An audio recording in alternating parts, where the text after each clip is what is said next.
Well, good evening, St. James, and to all of those visitors who are coming in. Listen, if you, as you're coming in, let us know where you are viewing from. Also, if you don't mind, like and share. So, the same way that you came in into this virtual space, let's like and share. Okay. This is a necessary and needful conversation, and I want everybody that can to join in to this conversation. I'm doing the same thing. I'm about to share the link as well, and so I'm just asking you to do that as well.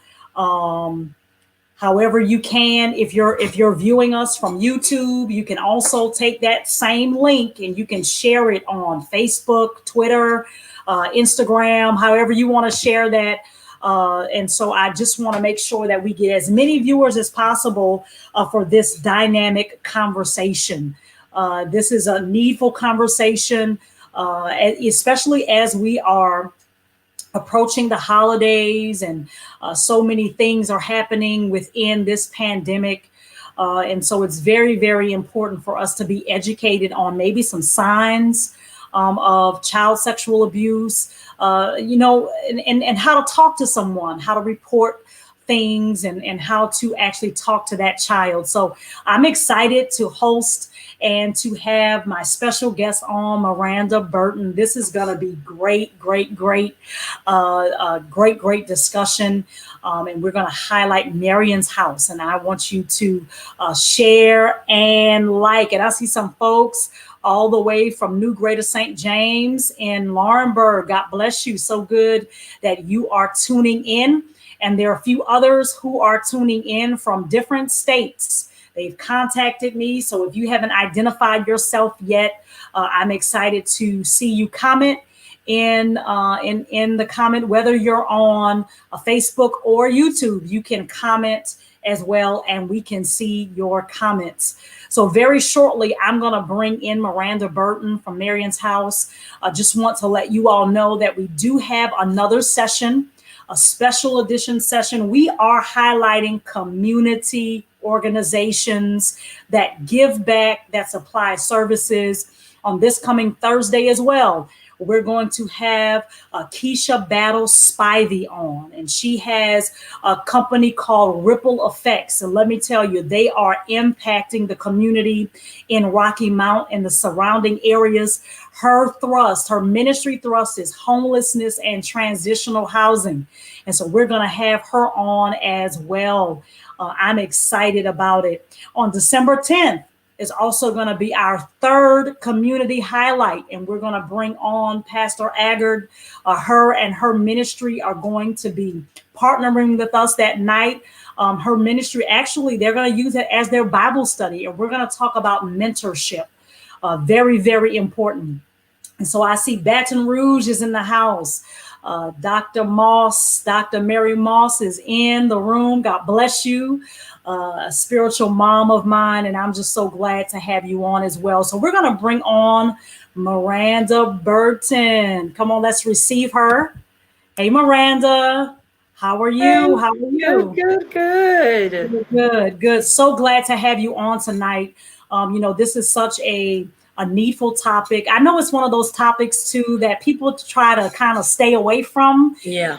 but it's a part of life, and that's what these life sessions are about. And so I definitely, wanted to bring you on. I know that you've been doing this for some time, and we'll get a little bit more into who you are and how you got into this. So, Miranda, help me introduce you. Okay. Maybe tell us a little bit about where you're from, a little bit about your certifications and career, and also a little bit about the organization. And then we want to hear, what you do, but we want to hear why you do it too. So just introduce yourself a little bit for us. All right. Well, hello, everyone. I am Miranda Burton. A lot of people here just call me Miranda Ann. I started Marion's House about 8 years ago. A little over 8 years ago. My undergrad, I went to Coker College in South Carolina. That's how I ended up here. And I've been in South Carolina for, well, it looks like about over 16 years now. So I'm still here. Time flies. So I came to South Carolina. I have an undergrad degree in psychology focusing on counseling with children. And then my master's is in organizational management and leadership. So I came here, I've worked with children and families for over 12 years, just from either working in the school system as a science teacher, I've been computer teacher, parent advocate, youth Okay. advocate, everything kind of related to children and families and supporting them. And then also through Marion's House. Awesome. Awesome. Yeah. Okay. And I'm originally from Louisiana. I left that out. That is most important. I am a Saints fan. Who that all day? Yes. Yes. I'm originally from New Orleans. So yes. Absolutely. And actually, that's actually where I met Miranda. Yep. You know, we met in New Orleans at church. Yes. The church through Greater St. Stephen. So this is certainly family. We go way back. And it's Yes. kind of interesting because that's how I got to North Carolina. It was college, you know. Yeah, and we both moved there at the same time. Yeah. And I've been here for the most part anyway. I did try to move back home, but Hurricane Katrina had other plans for me. But, you know, I've been here really almost 18 years. That's a long time, Yeah. you know, as well. So I'm so glad again to have you on. Thank you so much for letting us know, giving us that little introduction. So tell us a little bit about Marion's House and the type of services that you all provide. Okay. What Marion's House is focused on child sexual abuse prevention and awareness. The mission of Marion's House is to give an ear that is empowerment, awareness, and recovery to those that have been or may be impacted by the cycle of child sexual abuse. So what we do with Marion's House, I have pretty much about 4 different options. So one of the services I offer is I'm a certified darkness to light facilitator. So what that means is I'm able to offer, it's a 2.5 credit hour certification for parents, for families, for anybody that's youth servicing, working with children, to be able to learn the 5 steps of how to protect your child from child sexual abuse. So that's one of the things that I offer, and that's a credential that I have. Now, I don't want to pass over that because that is really, really important. Yes. So, so this is a type of training that you offer. Now, here's a question. Can you only do that in South Carolina, or you can do that in any state or anywhere? It's through the Stewards of Children curriculum. So it's international program. Okay. And I know a lot of places here in South Carolina, if you're a youth servicing organization or a school, they require that you take darkness to light before even working with children. But it is something that's used all over. I've done trainings in North Carolina, Georgia, South Carolina, Louisiana. I've been all over doing the darkness to light trainings. Okay, awesome, awesome. So do you also offer this to churches or other organizations, or is it only for schools and parents? No, I've done a lot. I've actually done more trainings in churches than I have in schools and youth servicing organizations, because the churches want to make sure their youth leaders are trained in this to know what signs to look out for in the ministry. Wow. So I just want to put a little plug here. I know that there are churches that are watching that are in other states. I know that there are some churches, some pastors that will watch maybe on the replay. You want to contact Marion's House. If you haven't had this training, if you haven't had this in your ministry, this is a powerful tool. You know, oftentimes, you know, we talk about, you know, the Holy Spirit and God leading us, but sometimes we also really need that knowledge, that understanding, that training that comes from, you know, some other avenues as well. And I think it's just so important to have that balance and have that recognition and knowledge as well. So I'm encouraging that. We're certainly going to utilize Marion's House at St. James post-pandemic, once we can have that that training. And even if you do it virtually, maybe I can do it virtually. I have done it virtually in 2020 for a few organizations. Okay. So we definitely want to look at that, because I think it's just so important to have that knowledge base, that understanding as well. Because you know, even when I think about a lot of people's story, we hardly ever hear that. You know, some people don't want to say that they've been sexually abused as a child, or even really talk about it. You know, it becomes that taboo thing, you know. And so hey, I'm glad that you said the talk about it part, because that goes into the next session that I offer. Okay. So the Marion's House specific curriculum that I created is called the Let's Talk About It session. Awesome. And so it pretty much just focuses on the ear. So in that empowerment piece is going over specifically my story, sharing other people's stories, and then into that awareness piece where it lets them know what signs to look out for, what tools are available in their community, and then that recovery piece, letting them know they can recover, they can, make it to the next stage in their life, regardless of what they've been through. And that Let's Talk About It session is something that I offer to middle school, teen, high school age, including the sex trafficking, as well as I do a Let's Talk About It hour session for adults.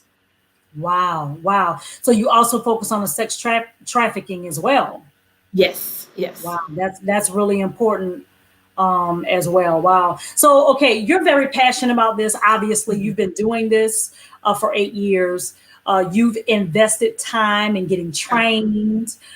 You've done all of these things. And so my question to you is why? Where does this passion come from? So I am a 2-time survivor of child sexual abuse. At the age of 3, I was sexually abused by my aunt's husband when he was babysitting me and my other cousins. And at that time, I chose to tell. So when I left and my godfather picked me up, I told what had happened there, not fully understanding what I was telling, but I told. And I remember having to go through the next years of my life and this man still being around. And so I told, and my mom got the cops involved. There was, legal things that took place. I had to go through a forensic interview, all this at the age of 3 and 4 years old. And he was not placed in jail because back in the 80s, at least in Louisiana, if you pled guilty and this was your first offense, you received a lesser sentence, which means you served no jail time.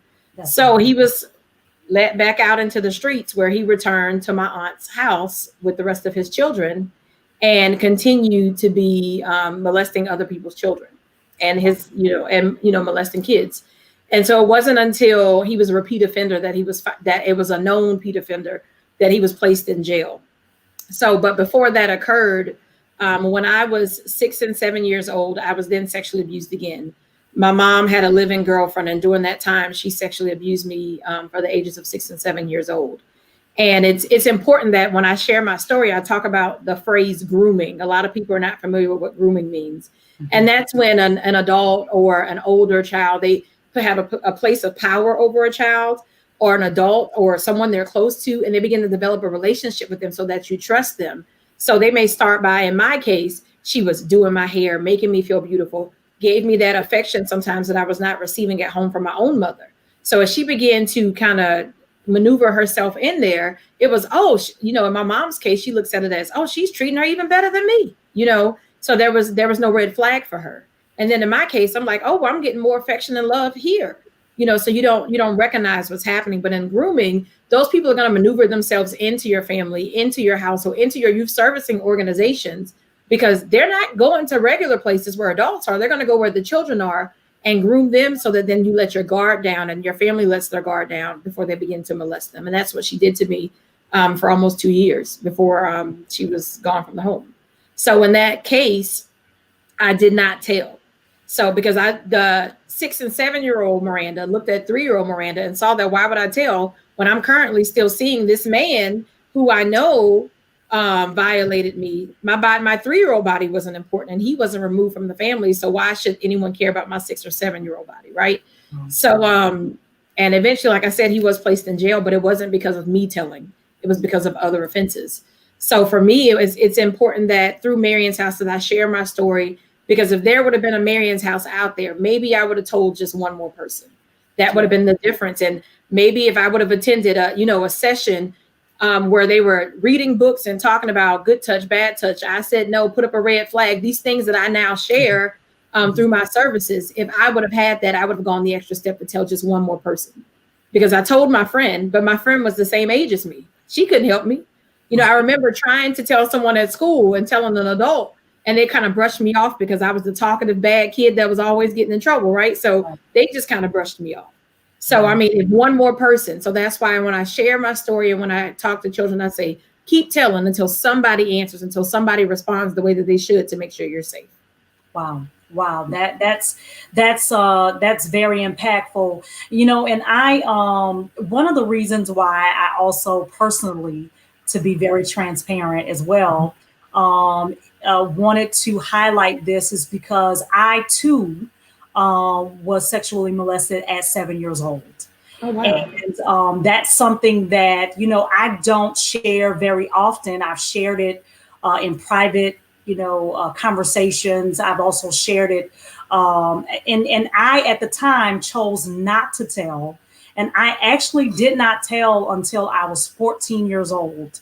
And so, 7 years of processing it without any guidance or any discussion. And so this is certainly a passion for me because it happens more than people think it does. And actually, it was a friend of the family. My grandmother dropped me off thinking I was in a safe place. And then the friend of the family left, and her friend decided, that this is what was going to happen. So it was just something that is certainly near and dear to me as well, because what if I would have had a Marion's house, as well. So I think about that as well. So thank you so much for being transparent about your story and for doing something with that story. So that's awesome. That's awesome. Thank you. Yeah. That's awesome. So as we talk about, your passion, your story, and also, how to help, can you take us through maybe a little bit of this ear that you give to the children? What is that tool? Help us maybe understand that a little bit more. And also maybe how you help parents and parents. Let's get into that. So, well, first of all, I start off by telling children that I'm able to share the story because this is something that I've been through. And I let them know that, before I even share what I'm going to talk about, look at me standing here presenting this to you. So whatever I've been through, I've overcome it to a point where I'm able to stand here in front of you and be able to now help you and know that you can be okay, and it does not have to consume the rest of your lives.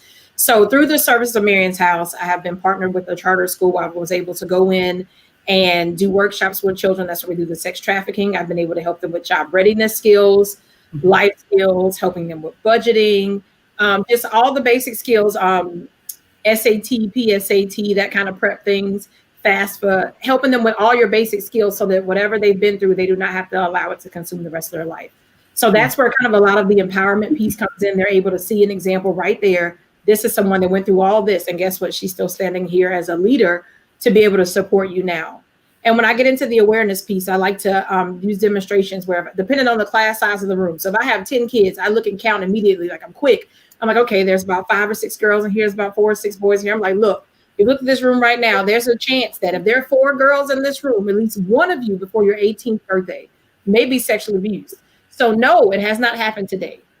It may never happen, but there's a chance that it could happen. So I want you to understand that. So then as I begin to share that these are things that can occur, and then of course the boys are looking like, oh, well, we know it ain't gonna happen to us. So then I bring them back in to remind them that, but no, it can happen to you, because 1 in 6 boys may be sexually abused as well.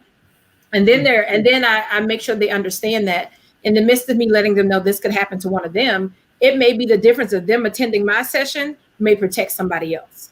And I've had those happen. I've had it where I've gone into youth servicing organizations where I'm sharing a story and a boy comes up to me and he says, hey, I'm not the person that's experiencing this, but I'm pretty sure this is what my friend just told me is happening in his home. Or this is what my friend has told me is happening in her home. And that's been the difference in helping that child. Or I've had it where I've gone into workshops or working with children, and then a teenager come up to me and say, hey, I think what this teacher is doing by popping up at my job, I'm 17, but the way this teacher is coming to my job, I think he's grooming me based on what you said grooming is. So it's giving them that awareness piece. And then you have those cases where it's a child that's already been sexually abused. And I definitely don't want to leave them out because that's me, right? So then you get into the R, that recovery piece. So then what I do with them is I do mentoring. I've been able to help them apply for colleges, help them with scholarship opportunities, because I want them to know that just because you went through all of this does not mean your life stops here. I still want you to go forward. I still want you to be successful, and you can recover, you can overcome, and every day is not going to be easy. I will say through the ear that I do with children. So I have 2 examples of books that I use. So I try to use age appropriate books. So this is one that's called Please Tell. And I love this book because in the inside cover, it says, to my cousin who went through it with me. And I'm like, how did I find this book? And it's like so befitting to my life, Jessie, where she talks about how her uncle sexually abused her. Wow. And so, and I have another book with a young boy, Zach, and he talks about how he went to a sleepover and how the boy told him that, this is what all the boys do at the sleepover. And he learned how to put up a red flag. So a lot of people that have attended my workshops, whether adults or children, they make a joke like, they're like, uh-oh, there she go, put up a red flag. Anytime things happen, that's like, I didn't create the slogan. It's just a book that I have used so much that's called I Said No, that they just know me as the put up a red flag person, Right, okay. And then this is a book that I love that I use. It's called Katie the Caterpillar. I was fortunate to be able to use this for a program in the school system. So in the school system, there's something called Aaron's Law, and it's in North Carolina as well. And schools are required to now talk about good touch, bad touch. And so it's covered on the Aaron's Laws, where they talk about sexual harassment. They talk about child abuse, child sexual abuse, sexual exploitation. It's all covered under the Aaron's Law. So when I was fortunate enough to be able to do some of that with kindergarten and CD students, I used Katie the Caterpillar. And then Katie the Caterpillar, it talks about how she could not bloom until the butterfly, until she told them what Uncle Cat was doing to her that made her feel uncomfortable. So I make sure that I reach every audience on that level. And I think that's important because so many youth servicing organizations that are similar to mine, they focus just on the child. Or you have those trainings where they're focused on stranger danger or different things like that, where they just focus on the adult and teaching the child, like learning how to protect the adult. Whereas Marion's House, the full ear is covering giving the adult the information to know how to react responsibly to protect the child, or if a child discloses it to them, but then also teaching the child how to protect themselves too, because sometimes that green flag person may have red flag behavior, and that's something I teach them. They're supposed to be green flag, but they just might be a red flag, and you need to know how to protect yourself if they don't protect you. Wow. Can you give us an example, just something that maybe if there's a parent or if there's a grandparent, just maybe some type of example of a red flag, just something to kind of give us an example of some of these things, because there may be people who are watching right now that will contact you to have this training just because they want to know this information. And so can you give us maybe an example or two of maybe a tip? Yeah, for sure. Yep. Well, one of the big statistics that's always used is it makes sure that you know that 90% of cases occur by someone that you know and trust. So when you're teaching your kids stranger danger and not to talk to strangers, don't take this from strangers, those usually are not the people that are going to sexually molest your child. It's going to be the person you know and trust, and that's why that grooming comes in. So the first example that comes to my mind is you have these adults, they're gonna put themselves in those organizations. So it may be that person that's working in your youth ministry that's going out of that way to help that child. It's going to be that person that's going out of their way to spend extra time with the child, or the child's getting in trouble. Like, oh, well, I'll talk to them this time. They're developing that relationship to cross unsafe boundaries. And you as a person, as an adult, that's their caretaker, they're like, oh, I'm glad to have another person in their life to support them. But you have to be careful and pay attention to if there is an ulterior motive. It's not always is, but there is a possibility.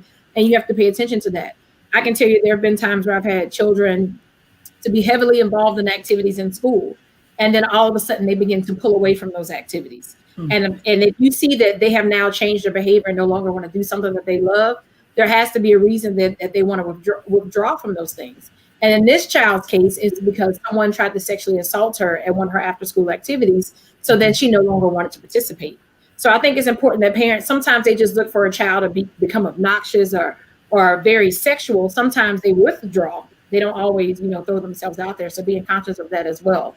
In my case, I put all of my energy into excelling because that was what I could control. So I couldn't control what was happening in my home, but I made my academics important to me. I was heavily involved and did everything I could to get out of the house, to be away, to be involved in other things because I didn't feel comfortable in my own home. So you have to pay attention to a child that never wants to be home and maybe a red flag. And the biggest tip I can give to adults, that especially as the holidays come, because this is so important to me. And of course, it may be less of this now that COVID's going on. But when a child does not want to give affection to a family member, do not force them, because that is behavior they learn from a young age. So when they're 1 and 2 years old and you're taking them into the cookout or you're taking them over for Thanksgiving dinner and you're like, give them a hug. You ain't seen them in a long time. They're learning that their body does not belong to them and that they need to let this adult give them that affection that they may not want to give. So later on, if an adult comes and tries to touch them inappropriately, they feel like they can't say no because they've been taught from 1, 2, 3, and 4 years old that they have to. So it's always important to allow that child to make their own choices with their body. Wow, that's something that we don't think about, right? I mean, especially, I mean, we see it so often because Yeah. we deem it as, well, the child is being rude if Mm-hmm. they don't say hello to auntie whoever or uncle whoever because we're family. And so it's often, I guess, viewed or communicated as, they're being rude, and so you won't be rude, and you're kind of scolded for not Yeah. Yeah. for not wanting to. So that you make a very, very good point, because I Yeah. don't think most people think about the force of affection actually causing this individual or teaching this individual that their voice or will doesn't quite matter. Yeah. Like if it's an adult, then they need to go because it's an adult, right? And Yeah. that's very interesting. Very Yeah. interesting point. And so I see some folks on here that are commenting, that's right. Don't make them, and so needful. And so those are some things. If there's anyone who has any questions for Miranda, this is a great time for you to put your question in, as well. We're going to give you her contact information shortly, and also maybe even a way to donate. If you want to donate to her organization, you'll be able to do that as well. But if you have any questions or anything like that, please put them in the comments, and we want to make sure that we get some of that information. Very good. Yeah. Yeah. You definitely want to ask them if it's okay to be in their personal space. We don't think about that. We're always taught as kids, I know, at least in Black families, stay in the child's place, do what you're told, and that's just the way it is. But we should be able to have a voice and be able to speak up and acknowledge that, like if we don't want to do something, if it's appropriate, we shouldn't have to do it if we don't, if we don't want to, and that's okay. But Right. we're always forced, like, you need to sit over there, or they tell you to stay in a child's place, except for when it comes to like being in another adult space when they don't want you to be. Then they want you to be there, right? Right, right. That's very interesting, though, to be mindful of. Thank you, Shaughnessy, for that comment and that circle around. Okay, good. All right. Here's a question. Okay. The acronym is EAR. That's Empowerment, Awareness, and Recovery. So our mission is to give an ear. So, there's a scripture in the Bible that says, he that have an ear, let him hear. So with Marion's House, it's focused on that full circle, not only giving that voice out, but making sure that you get heard.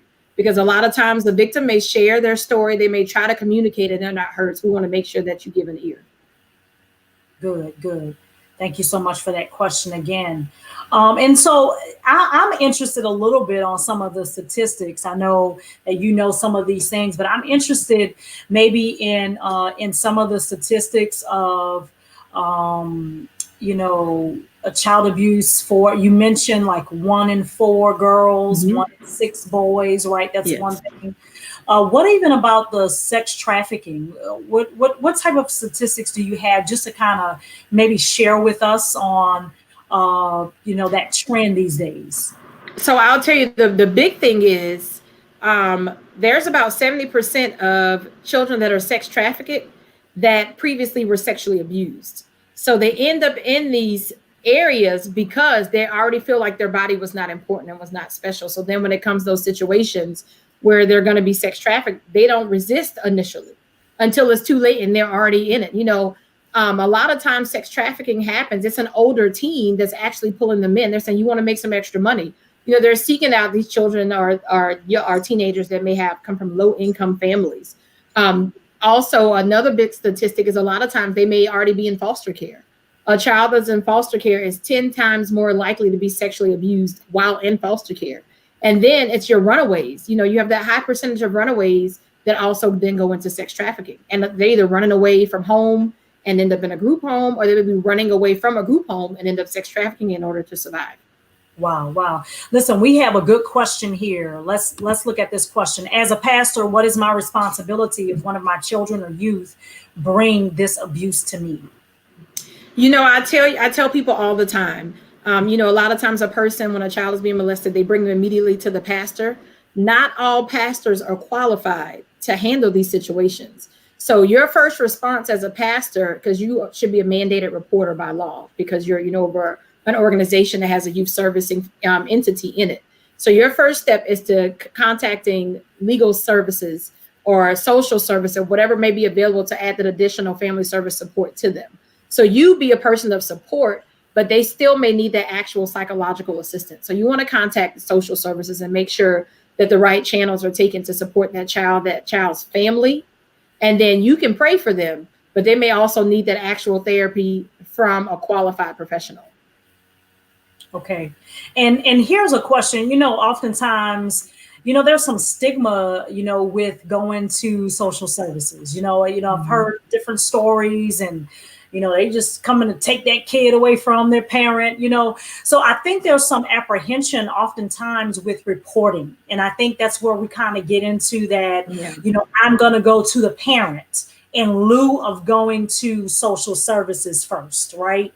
And so I understand, like even myself as a pastor, great question, Dr. Moss, because as a pastor, to know or to feel that maybe I need to go to the parent first before I go to social services is probably going to be what would have been before this conversation, my first thought and my first thing. And so kind of help us navigate that a little bit because,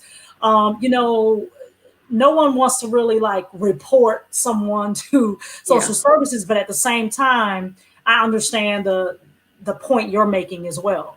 Yeah. Well, as a pastor in that role, you want to guide them to take the right steps. So be that person of support through the whole process with them. But if it's not the parent that is sexually abusing them, they're probably not going to be removed from the home. A lot of times they're just going to add that additional services. They're going to go through a forensic interview. They're going to do different therapies with family therapy with them, because anytime a person is sexually abused, it impacts the entire family. So that's why with Marion's House Mission is given ear to those that have been impacted, maybe impacted by the cycle, because the siblings are impacted, even if one child is only being sexually abused. The parents are impacted. Anybody that is in that close circle of that child's life is going to be impacted. So it's important to have that foundation and have that pastor of support, but also take them to get that additional help. And the good thing is, if it turns out that if the child is not being sexually abused, there's something called a good faith report. You will not be penalized there. You will not be charged for slander or anything. You're just saying to do a wellness check because you want to make sure that the child is safe. Okay. I see.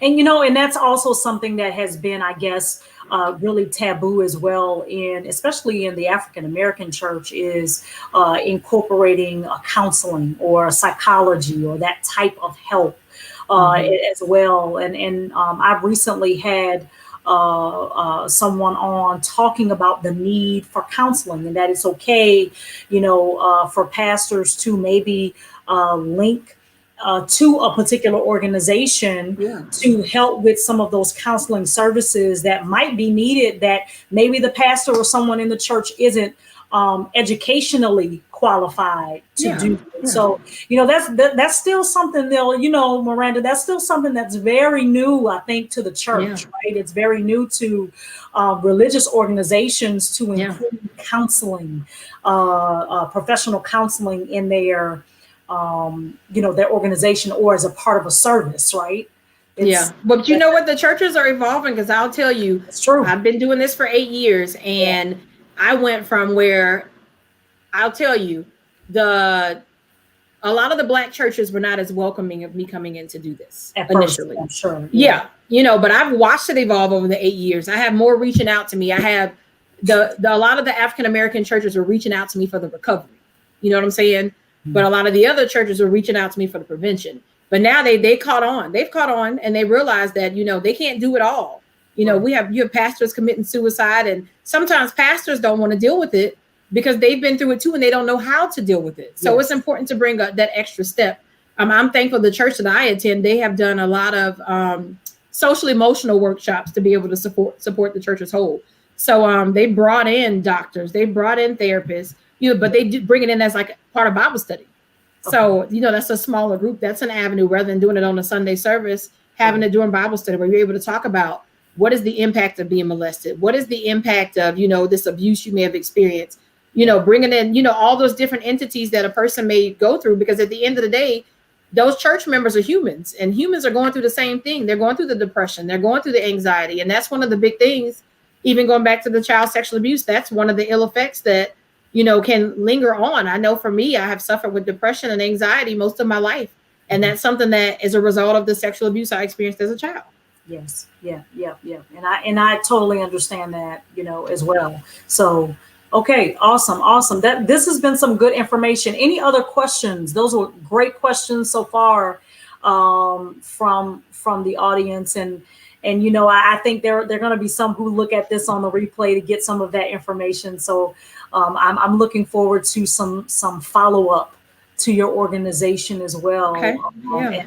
And we definitely will do that. So tell us a little bit, how can we contact you as it relates to if someone wants this training, if there's a parent or a grandparent that wants this training, or maybe even there might be an organization that says, listen, we want to bring Marion House to another state and have you train all of our people in person or do a virtual training or whatever. How do we contact you? How do we get in contact? You can definitely email me. My Marion's House email address is marionsHouseSurvivors@gmail.com. You can also contact me through the Facebook page. We have a Marion's House Facebook page. You can send there's a private message option on there, and it goes to the email, and we will definitely get back to you in order to support. I've had organizations to bring me to their state in order to do different workshops. Of course, I know with COVID, we all want to be safe. I can do a lot of things virtual that people wouldn't think about. So any workshop that I have done, whether it's a book reading with children, whether it's a Darkness to Light training, if it's the Let's Talk About It session that I provide through Marion's House, all these things can still happen virtually. Awesome. That's great because virtual is the way to go these days. Right. St. James, and you'll probably get more people because there are some people that just don't want to come out and be in the atmosphere, but to be able to have it on Zoom and me go over those same tips and they turn off their screen and don't have to feel like everybody's watching them and them feel self-conscious. I just did a Darkness to Light training a couple weeks ago. And when I was talking to the families, I told them, I said, before I start, I want everyone to turn off their screen because I want you to feel comfortable. I want you to get this information and feel comfortable. And then we'll turn the screens back on when it's time to get into more of that group discussion. So, I give that opportunity to be able to share. I give them the knowledge, and I also give them a chance to give that feedback.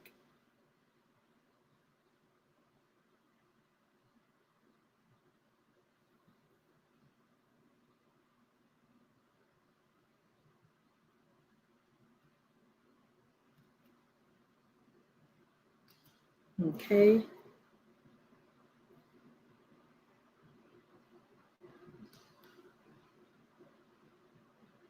All right. Are there any other questions?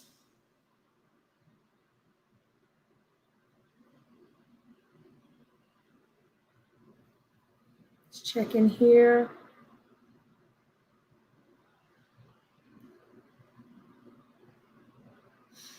I think the big thing I want you guys to know is that when it comes to child sexual abuse, it's not always going to be a physical sign. You need to pay attention to those emotional signs. Like I said, it may be that the child becomes withdrawn.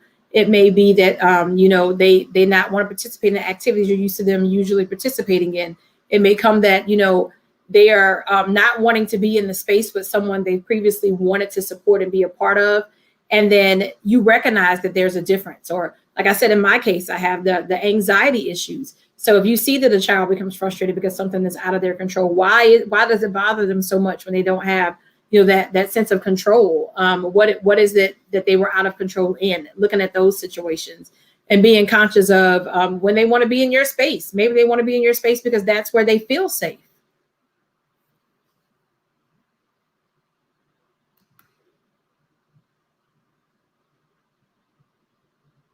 Just checking here for any additional questions.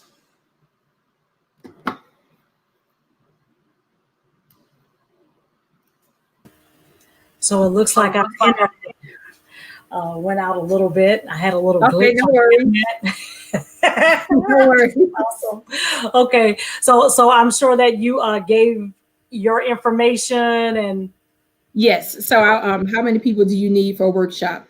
When I'm doing the workshops awesome. in whether it's virtual or in person, I prefer for a virtual, I just need 10.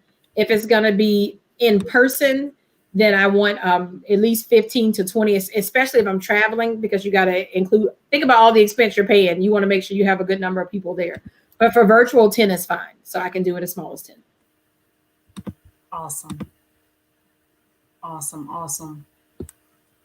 Any other questions? Any other questions that you have? Now, you also take donations as well? Yes, yes. Okay. So we have a GoFundMe page, but we also have PayPal. PayPal seems to be the easiest for most people. It's paypal.me/Marion's House.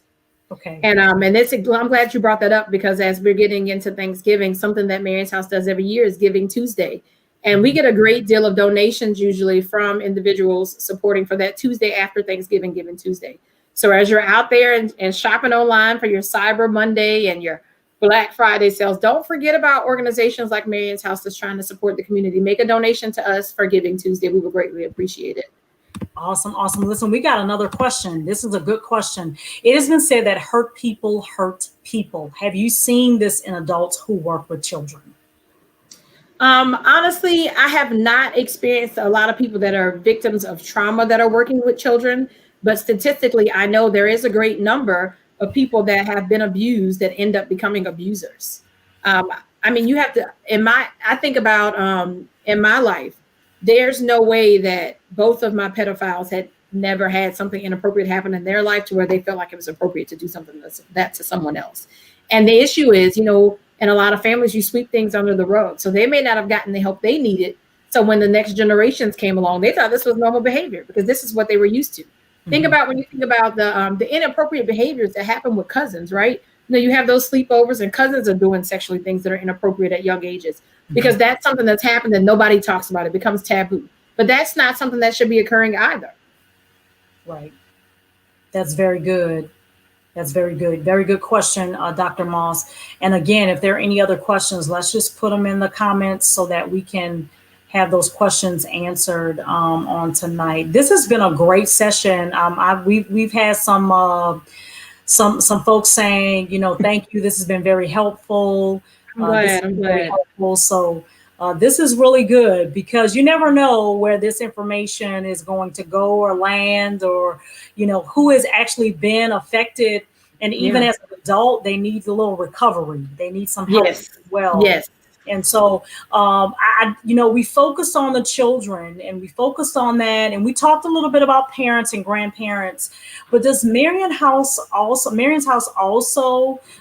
maybe help adults that come and that reveal that?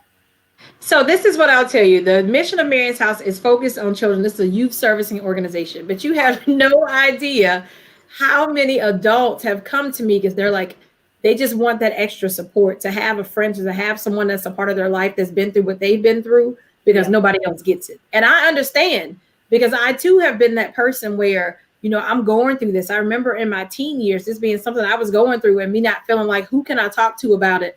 And if you do share with somebody, they don't understand because they haven't been through it. So I think I've left that door open. That is not a service that's directly through Marion's House. Okay. But I know it's from the channel of Marion's House. It's how these people are finding out about my organization and asking for that additional support.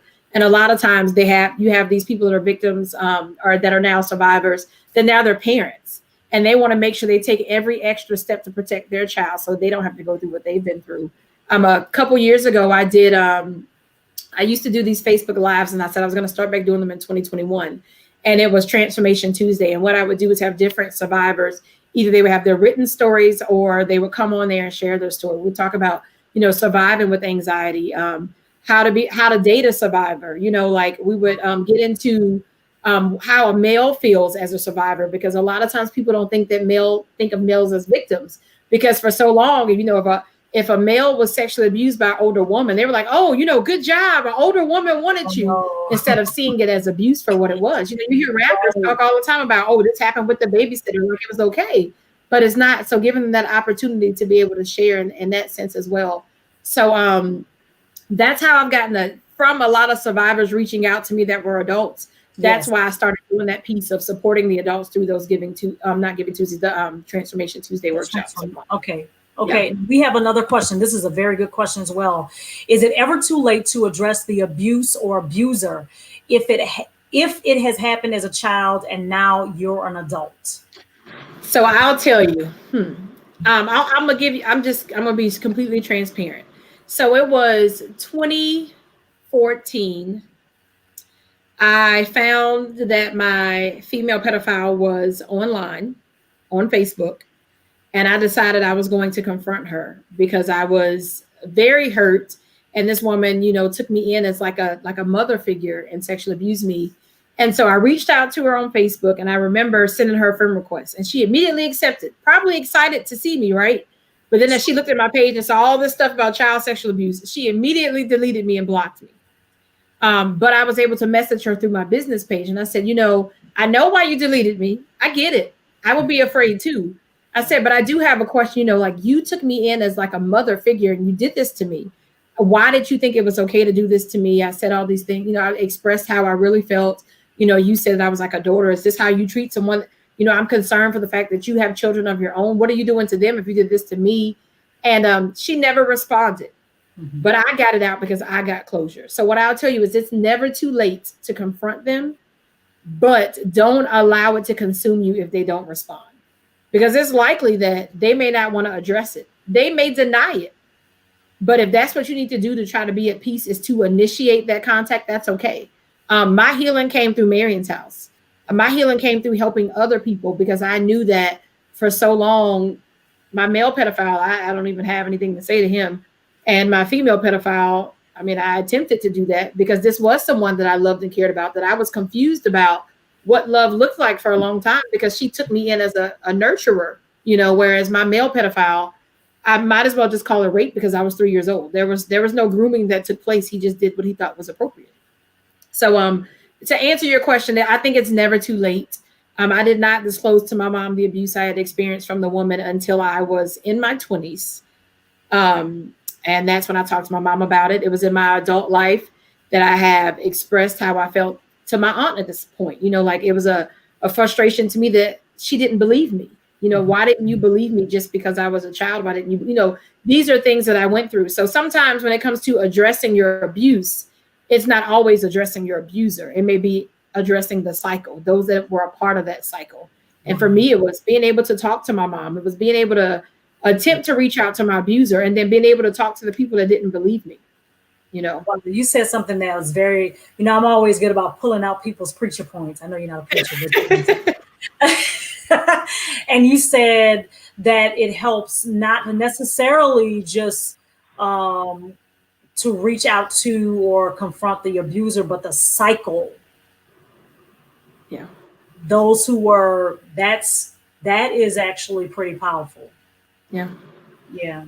And sometimes in reaching out to that cycle, you may decide some people need to be cut off. There's some aspects of my life, some parts of my life that I chose to let go of through this process because it was toxic for me to keep them in my lives. And that's a choice that I had to make. Yeah. Okay. Here's another question. Great questions. Thank you so much for the questions. Have you ever come across kids that take a different relationship with their abusers if they are older and feel like that person loves them? Most definitely. I'll tell you, definitely when the abuser is a mom, for some reason, a mother can do no wrong. They may be angry, they may be upset in that moment, but they will always want to go back to that mother. And I've seen cases where, when children have been molested by their fathers and they still want their father's love, they still want that relationship and that companionship with them in spite of being abused. Wow. And it's a hard thing, and you can't judge the person for that, but you want to support them and figure out how to develop healthy relationships so that they don't continue to basically what I call trauma bonding. I'm sure it's a definition of trauma bonding. So when they don't receive that affection or that continued relationship with that abuser, then they begin to seek out relationships where they continue to be abused. That's how you end up in a lot of, domestic violence relationships, and they're okay with it because they just want that connection because they associate abuse with love. Wow. And that's very interesting that you said that, because oftentimes I say that we look at the symptoms that people go through, but we actually don't get to the root of the matter. And Right. sometimes we misjudge the root of the matter based on what we think is causing the symptom. And that's not necessarily so. It could be something like this Yeah. that causes a person to stay in a domestic violent relationship, male Yeah. or female, because it Yeah. happens to men too, actually. Or even drug addiction. I had an event that I did in 2017. It was a fashion showcase, and I had fashion designers to kind of showcase their wardrobe, and then we had another one that did more of a kind of exotic look. And what she did was she showed what the cutter looks like through fashion. She showed what suicide, what drug addiction looked like through fashion. And I was grateful to that, because these were the ill effects. So people were able to see their, a person may be experiencing child sexual abuse, but then they turn to drugs to numb themselves. And I dedicated that show. I had a friend from college who was a victim of sexual abuse. And this is the thing, prior to actually starting Marion's House, people that were sexually abused constantly connected to me.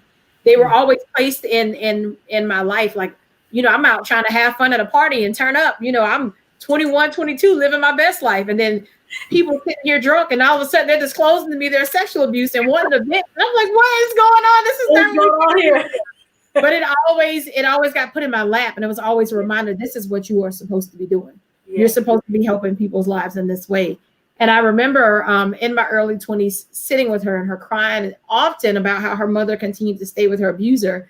And by the time we were in our 30s, she was completely strung out on drugs. Yeah. And in the end, she actually overdosed and died. And that was very difficult for me, because I did all I could to attempt to help her. But I mean, that's a prime example where, this was a person that was a mother. This was a person, that tried to get support. She even connected with an organization, and they were helping her with the addiction, but they weren't paying attention to the root of the addiction. So it's going back to what you said, because they weren't focused on her child's sexual abuse. They were just focused on her not using. She tried to not use, right. But every time she tried to numb herself from that abuse, this abuse that she had experienced in her younger years was still impacting her in her 30s. She didn't get the support she needed from family. So no therapist could help her until she was able to get the healing that she needed from her cycle. Yeah. And that's what it is. It's so true, is that, until we get to the root of the matter, everything else is not going to, work. We can try, as a people, to give support and to give certain tools, but getting to the root of the matter and dealing with it, and taking that person through the resolve, is just very important. And I've had to experience that resolve myself. And I got to it in a different way. I didn't have a Marion's House. I didn't have, certain resources, but God allowed me to connect to those who could help me get to that resolve. And that is so important. That's so important. Yeah. Good deal. Well, thank you so much. No I don't problem. See any other questions, but this has been a wonderful, wonderful session. And I'm sorry I bleeped out a little while and came back. I'm glad I came back on in, though. This has been good. But thank you again so much for this time. Thank you again for your willingness to talk about this. Yeah. This won't be the last time that St. James, myself, will be connected to Marion's House. We're certainly going to connect in the near future. So yeah, most definitely. Okay. Good deal. Well, thank you again so much, Miranda. Thank you. To connecting again. Yes. Blessings to you. Okay. All right. Bye-bye. Bye. So listen, thank you all so much for joining us. This has been a power-packed session. I hope that you all receive some tools to kind of help there. And if you want to contact Marion's House, you can do so on their Facebook page via email as well. And so if there's any questions you have, or you didn't get that contact information earlier, just reach out to me, reach out to the church inbox as well on Facebook. And we definitely will do that. We're certainly going to offer that training because I think that is something. Thank you, Miranda, for putting it in the comments there. Appreciate that. This is certainly something that we need to have as a church. And I think everyone needs to have that training. Parents, grandparents, pastors, right? Other ministry leaders. So this is something that I think is just very, very important for churches, organizations, and just life in general. So a great session on tonight. And I look forward to Thursday night as well. Come back, join us. We have more discussion in our live sessions at 7 p.m. Eastern Standard Time on Thursday. And for our members and those that want to join, we have Reignite Bible Study. We have 2 more Reignite Bible Studies this year. This coming Wednesday and the Wednesday before Thanksgiving. We're going to have, those are our last 2 Bible studies for the year. And then in the month of December, we're still going to have a service on Wednesday at 7:30, but we're going to showcase some of the leadership conference information from Propel. It's so important for us to get some of this information and tools. I'm excited to be a part of Full Gospel. I've been a part of Full Gospel so long, and there's so many tools that are given at these conferences, and I want to share those things with our ministry. So please don't forget those sessions as well will occur in December, and I'll make sure that those publications go out so you know who the speakers are. Let's not forget Sunday service at 10 a.m. Thank you again, everyone, for joining. Love you all. God bless you, and have a wonderful, wonderful night. See you on Wednesday night for Reignite Bible Study. God bless.